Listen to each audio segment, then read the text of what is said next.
Adani's story is too long. If we start to go one by one, we can speak on weeks.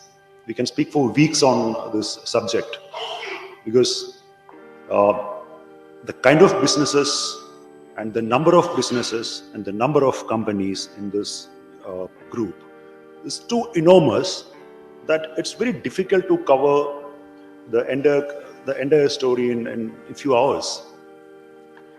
So before starting with anything, I'll start by saying that Paranjota just said that I have a bailable warrant. I'll start with that. One fine evening, Dr. G.D. Parekh is amongst us. So thank you for being here. And if you can come up. Okay, fine. Thank you. आपका आना हमारे लिए बहुत महत्वपूर्ण है. शुक्रिया. Sorry.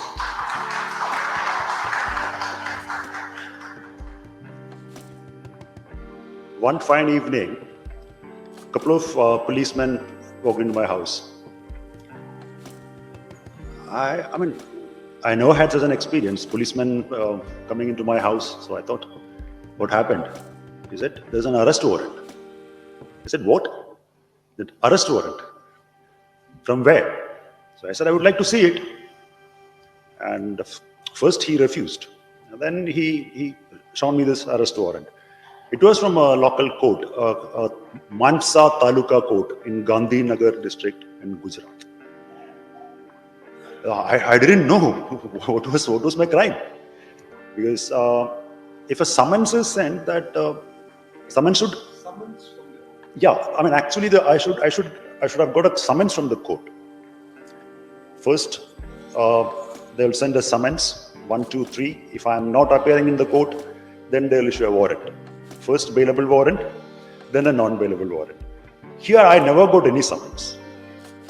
So anyhow, I spoke to the lawyers and took a bail. Then we started to, we tried to find out what is it all about.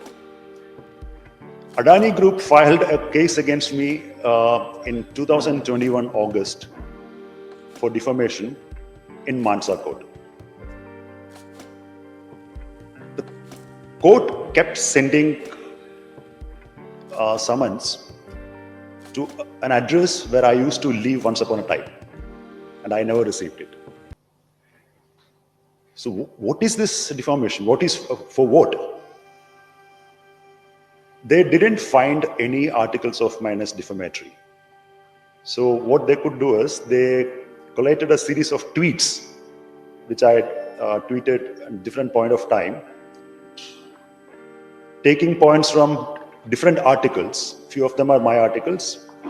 There are other articles like from The Guardian, The Hindu, Indian Express, Sydney Morning Herald. I mean, many international publications like that. Then when we got the actual petition, I searched myself, what is it? Then, okay, how this is defamatory? Then let me find out. Then I found most of these tweets are quotes and unquotes. One quote I tweeted exactly, quoted from the Hindu article and tweeted it with the link to the article. So what Hindu wrote in that article is not defamatory, but when Ravi Nair tweeted it, that became defamatory to Adani. So that is the case against me.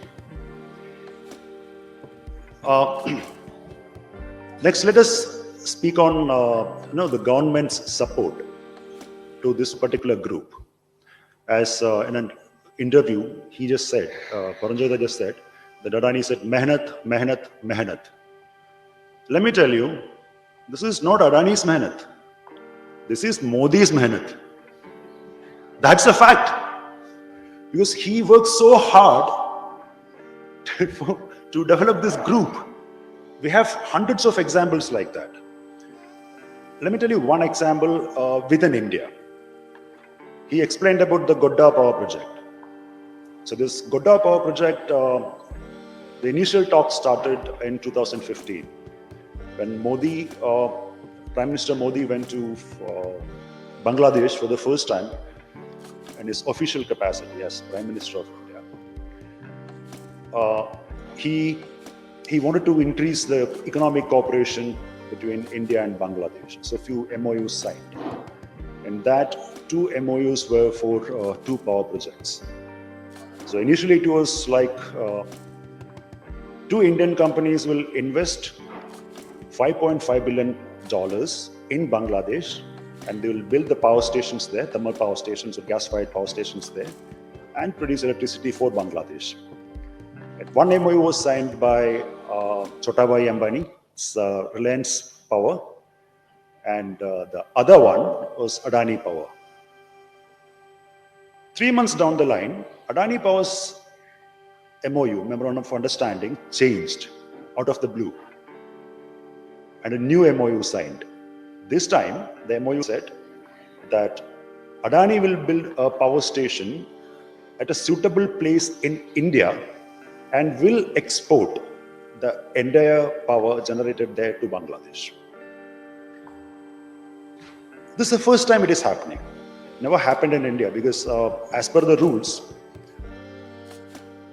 only those companies which are generating surplus power, because if they don't have a PPA, power purchase agreement, with any of the utilities, and or beyond the limit of the PPA, whatever they have signed for the PPA, if it is 100 megawatts and they are producing 10 megawatts, they can export 10 megawatts. That is how it works.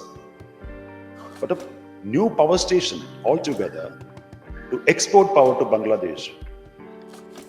So is India power surplus? No. Still we have power cuts. In rural India, still we have power cuts. Farmers are getting electricity for only few hours for agricultural use in many places. In 2016, Adani applied to the Raghubar Das government, the then BJP government of Jharkhand, that they need some 2,000 acres of land for this power project. The government told Adani Group that they can organize 917 acres of land in Godda, Jharkhand.